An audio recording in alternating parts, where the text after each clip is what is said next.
ഖിലാഫത്തിന്റെ പര്യവസാനം കാണാൻ അവസരം കിട്ടിയ ആളുകൾ ഈ നൂറ്റാണ്ടിൽ ജീവിച്ചിരിപ്പുണ്ട്. 1924 നവംബർ മാസത്തിലാണ് സൽത്തനത്തുൽ ഉസ്മാനിയെ പിരിച്ചുവിട്ട പ്രഖ്യാപനം കമാൽ പാഷ അത്താതുർക്ക് നടക്കുന്നത് തുർക്കിയിൽ.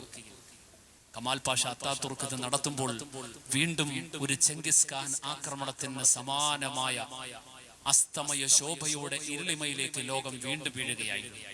വീണ്ടും അന്ധതയിലേക്ക് പോവുകയാണ്.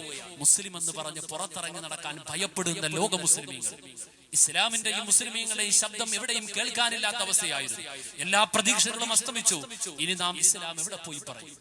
നമ്മുടെ വീടിന്റെ ഉള്ളറകളിലേക്ക് ഒതുങ്ങേണ്ട കാലമാണല്ലോ എന്നതായിരുന്നു പിന്നീട് അവരുടെ സംസാരം. പടച്ചറബിന്റെ തീരുമാനം നേരെ തിരിച്ചാണ്.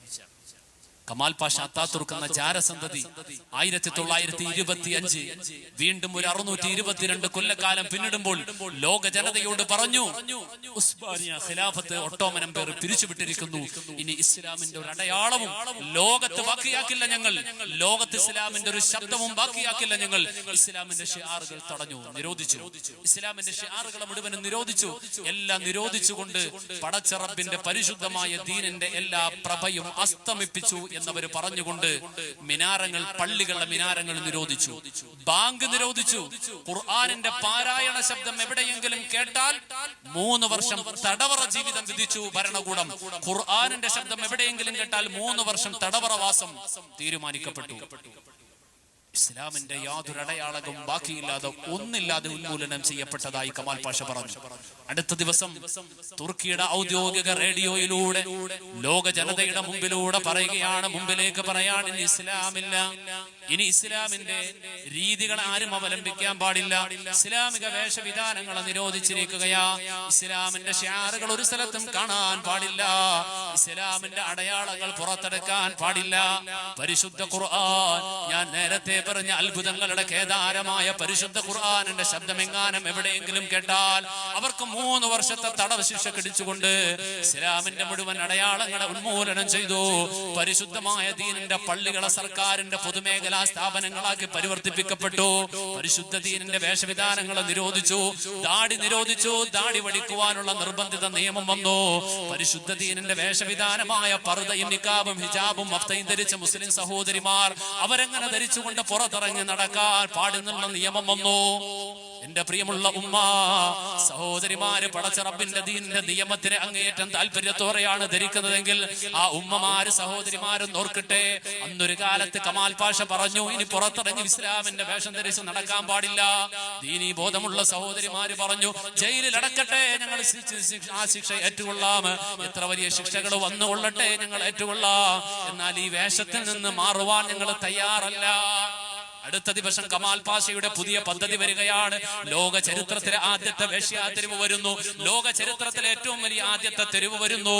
ഇസ്തംബൂൾ എന്ന് പറയുന്ന പട്ടണം.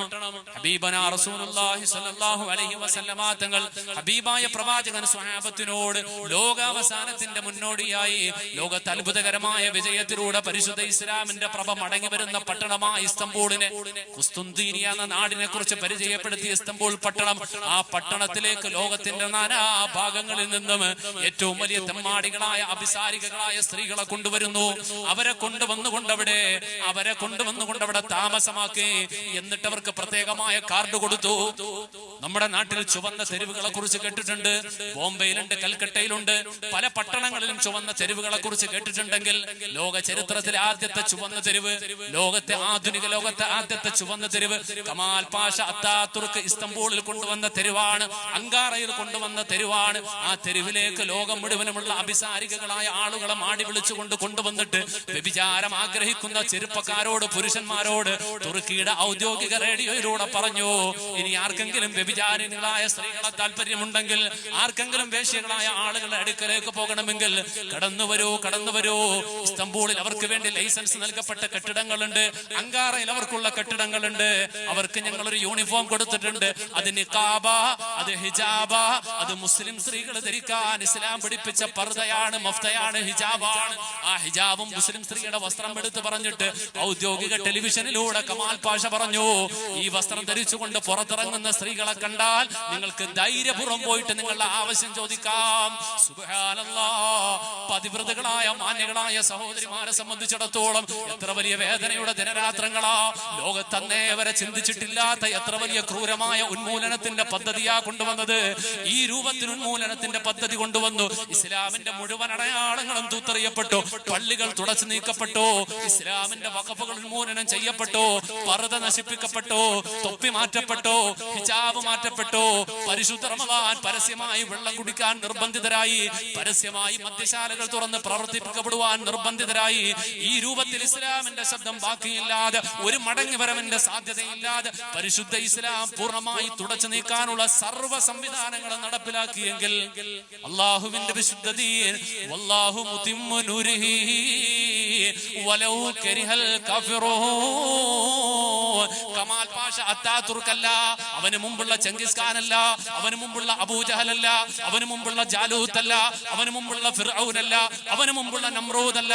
ഏതെല്ലാം തെമ്മാടികളായ ആളുകൾ ലോകത്ത് എത്ര വലിയ തീരുമാനമെടുത്താലും വല്ലാഹു മുതിമ്മു നൂരിഹി വലൗ കരിഹൽ കാഫിറൂൻ.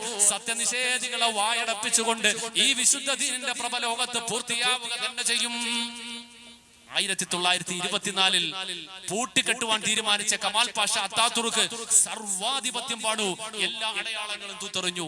ലോകത്തെ ഏറ്റവും വലിയ സാമ്രാജ്യമായിരുന്ന ഉസ്മാനിയ ഖിലാഫത്തിന്റെ ഈറ്റില്ലമായ ഇസ്തംബുൾ പട്ടണത്തിൽ നിന്നുകൊണ്ട് അവിടത്തെ മനോഹരമായ ഹാഗിയ സോഫിയയുടെ ഉള്ളിൽ കയറി നിന്നുകൊണ്ടാണ് ഈ പ്രഖ്യാപനം നടത്തുക. ലോകം മുഴുവനും തുടച്ചു നീക്കി. ഒന്നാം ലോക മഹായുദ്ധവും രണ്ടാം ലോക മഹായുദ്ധവും കഴിഞ്ഞപ്പോൾ ലോകത്തെ ഏറ്റവും വലിയ വൻ ശക്തികളായ അമേരിക്കയും യുകെയും, അമേരിക്കയും ബ്രിട്ടനും റഷ്യയും ഫ്രാൻസും ജർമ്മനിയും ഒക്കെ മാറി, ഇറ്റലി മാറി.